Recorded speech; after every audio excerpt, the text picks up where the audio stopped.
guys, today I just wanted to have a little sit down and chat with you about what I think is going to be the greatest exodus out of society coming this year. I think that 2016 is going to bring the greatest exodus of people out of society that you've ever seen. And the reason I say that is for so many reasons, and I just kind of laundry list this out. And what brought this to mind is where that I'm finally home for a couple, well, at least a couple of weeks from traveling the country so much and doing construction and things of that nature, is that it's gotten me thinking, especially seeing all these people and meeting them, and the diversity of thought process that's out there.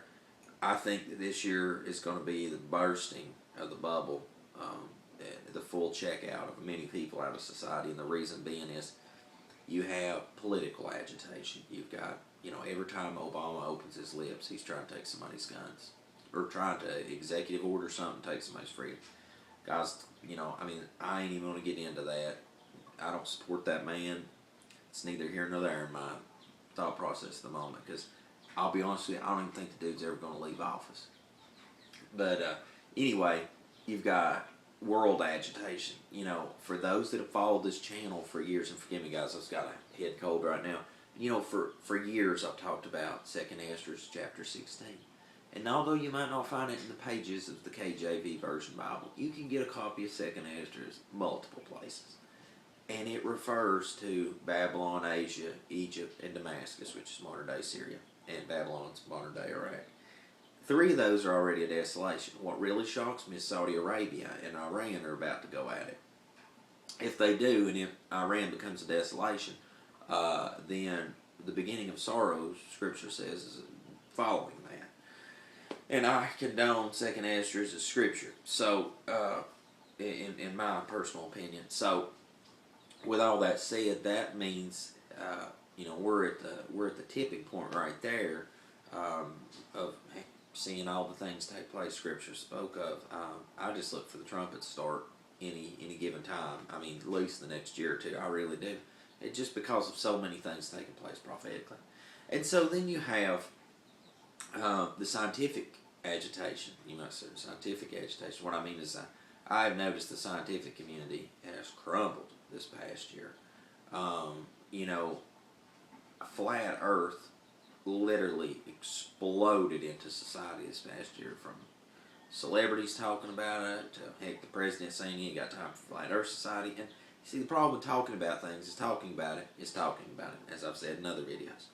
And it doesn't matter if you condemn something or promote something, talking about it brings it up. People are going to look into it.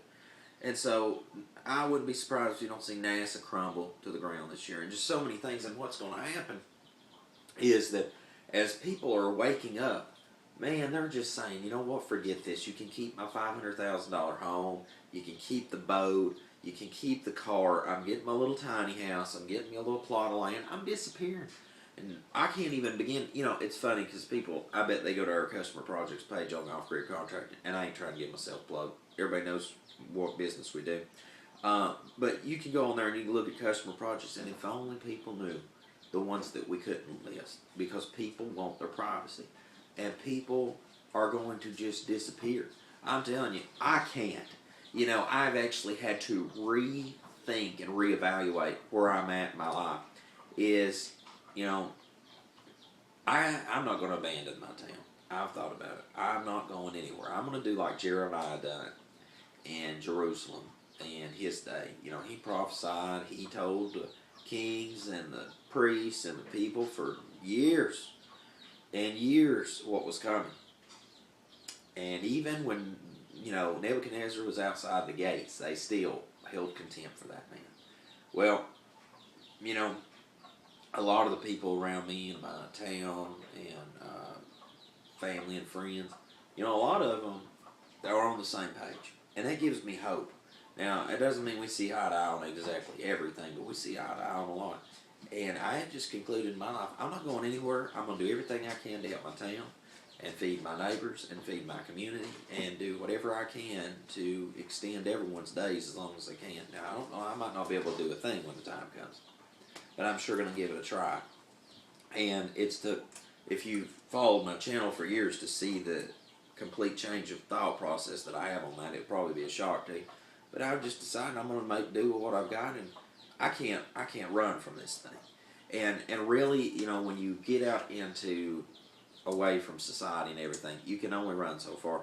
I'm going to tell you that I personally believe that those that are allotted for the sword, when the sword comes, and the time comes, will go to the sword.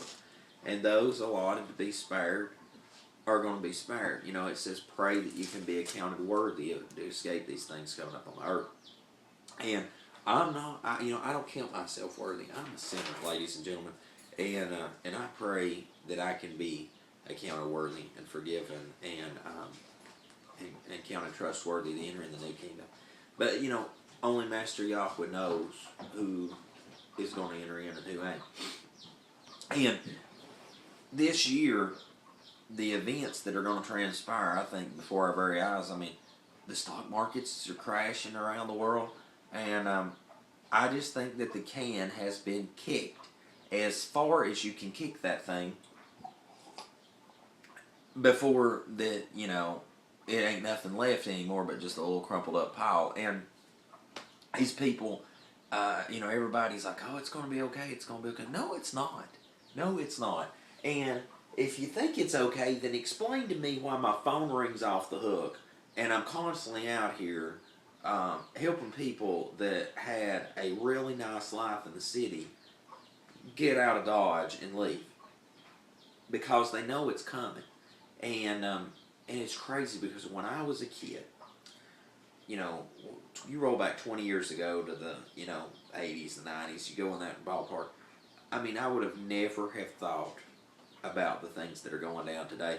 And I think what happens is people get hung up on, you know, there's the end days, and then there's the literal end of time. And I think honestly, since the, you know, Messiah came and was impaled on a stake and rose again, and was the first fruits of those arisen from the grave, I think from that point moving to now, we've been in the end days. But I think the literal end of time is where we finally are now. And I base that on looking at prophecy and all the things that's going on. And I wouldn't be surprised in the next couple of years if the trumpets don't start anytime.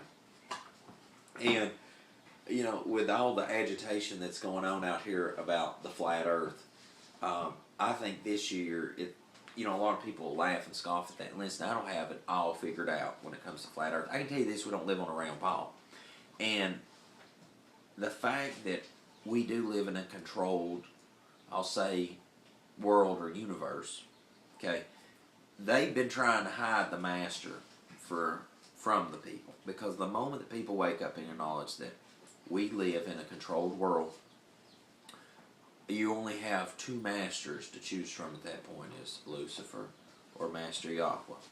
And I think that this year people are going to wake up to that by the droves. And I know that had I been a non-believer and you presented to me the calendar, the true Hebrews, end day prophecy, flat earth, any of that stuff, I'm telling you, the one that would have flipped my lid the worst would have been the flat earth.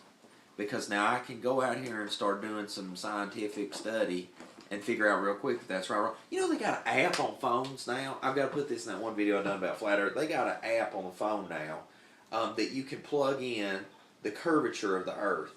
And you can say, okay, 2 miles or 20 miles down the road, like in other words, here's point A. And then I pick point B. Now I know the set distance between point A and B. All right, well, that's great.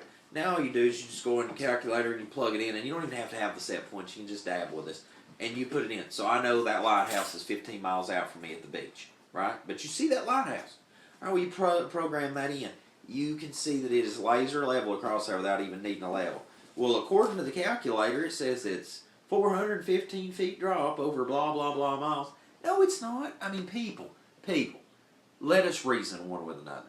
And so when you plug all this stuff in and, you know, you look at it and you say, okay, I'm here and that's there and it's this distance between, and I don't see a drop at all. What is wrong with people at that point? I mean, why is it so hard to accept that things aren't what they were? You know, I mean, it's like, Is it that really that difficult? I mean, I wonder. I have so many questions in life now. See, I thought just when you think you get things slightly figured out, and I didn't say completely figured out, I just said slightly, then it just like the whole game changes again. I can't say exactly how the flat earth looks. I got an idea in my head, but I can't tell you exact. But what I can tell you is we don't live on a ball. And so if we don't live on a ball, and then you can figure these things out really simple, taking what the people say that we live on a ball, you take that and you plug that in. Why is it so hard to accept that? Because the reason I say all that is to get to this, is that people that are checking out of society, I have these private conversations with them. You know, when I do construction for people, you don't just show up and do the work and leave. You have conversations with the people you work for, you know. And as you said, talk with them, you know, you find a lot of common ground. That doesn't mean you always agree on every point, but what gets me is geocentricity, end-day prophecy. You know, I mean, one hash mark after another, people's like, yeah, I agree with it. I'm just not going to be that vocal. Or, no, you're right, but we just don't talk about it because nobody wants to accept it. And see, I think that's the problem with society, and I think that's why so many people are leaving it, is because nobody wants to talk about things. You know, I was shocked the other day. I'll say this, and I'll try to get toward the end of this video real quick, is just the things that's been on my mind lately. It's just, I can't compute it, people. Help me. Please just help me soak this in. It's like Joel Osteen. Y'all know I can't stand Joel Osteen. Alright? And I mean, people want to make fun of me on the YouTube channel because I, you know, apparently have a thick southern accent. I must be a redneck, therefore I must be stupid. But you know, like, anybody else, you know, if NASA come out tomorrow and said the earth was flat, everybody be like, oh yeah, the smartest people in the world, right there. Brilliant. Yes, sir. PhD. And you know, the same thing applies like he's pastors. I tell my family, friends, like, don't eat that pork. It's filth. It's just like eating a piece of turd. You don't need to be eating that. It's filth. And it's just, you know, you're abominating your body. And these same people want to condemn the homosexuals, which, by the way, I don't approve homosexuality either. But I just think it's funny that they'll condemn the one, which is an abomination, but yet they're eating a piece of pork at the same time when they're abominating it. So anyway, by the way, I do support polygamy, but that's a whole other story. But the government can't understand to make that legal, though. But anyway, Joel Osteen, he gets up in front of his congregation. He's like, look, people, you don't need to eat pork. You don't need to eat shellfish.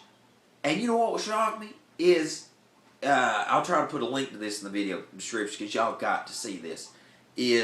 Anyway, he goes on to say about the pork. It's silence. You know, everybody's like, oh, okay, I can take this for a minute. You know, that's okay. I can put the pork down. You know what really shocked me is he goes on speaking about the shellfish. Man, you should have seen all the people up in that place. And I drove by there multiple times. I mean, they tripped out. He's like, stop being so rebellious, people. And I'm thinking, a false teacher, a false preacher is standing up here reviling a wicked group of people because that they love their sin. And even he has enough good in him, or enough mental capacity of the scripture to see this is wickedness right in front of him. I was just blown away. I was like, this is why people's checking out of society. It's because everything is a facade. You know, it's we don't live on a globe. The church house, you know, people's checking out church house left and right. Folks, I left 2009, best decision I ever made under accepting Messiah. I have learned more about the living word outside of churches. I'll tell you the thing that aches my soul is that I want more fellowship with other believers. I think I would sin less. I think I would be tempted less if you're in a bigger body of people that believe in the same doctrine and walk in the way. You know, and that's so hard for those of us that had to leave Babylon because we're all scattered abroad, and it makes it easier for the wicked one to tempt you. But I think this year will be the year that you see the floodgates open wide and people just leave by the droves. Fleeing of Babylon has begun. And I think the stock markets, especially China's the other day, I think that was the catalyst that will finally put the nail in the coffin for people. And you might say, well, what does that have to do with anything? Money. Ladies and gentlemen, money is the root of all evil. People have many facets in life that they are addicted to. It's sex, it's prosperity, it's social status, but above all of them is money.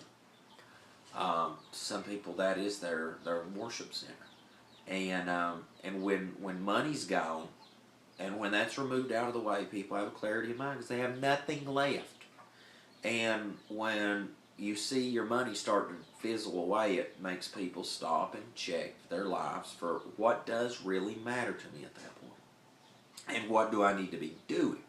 And then the prudent thing comes forward that I need to get out of this society because it's going to collapse, and I'm not going to have anything left, so I better strengthen what remains. And I encourage you this year that had, many people, I talk to many people and they're like, yeah, I need to get out of the city, or yeah, I'm thinking about, now, that's done. That's done.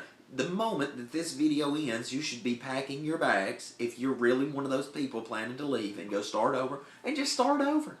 Because, I'm telling you, I'm sitting here right now, and if the end comes tomorrow, and my old town starts showing up my door, I'm going to start handing hose out, and seed, and buckets, and water, and pumping water, and getting tractors running, and I'm about, listen, we got two options. We all can kill each other right here, and, everybody can try to scavenger and take what little bit they can, and then eventually die of starvation.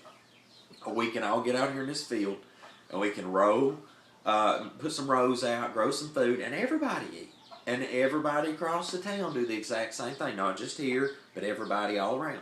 And we can all get by. We won't be rich. We might be very hungry many days, but we will not die of starvation and thirst.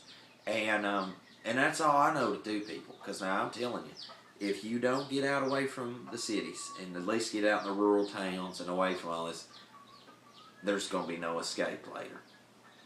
So I hope it's a help to you. I hope it's a blessing to you. Just some thoughts that I've been reflecting on from my travels. And until we see you again here at 7 Trumpets Bible Channel, I hope you have a most blessed day in Yahushua name.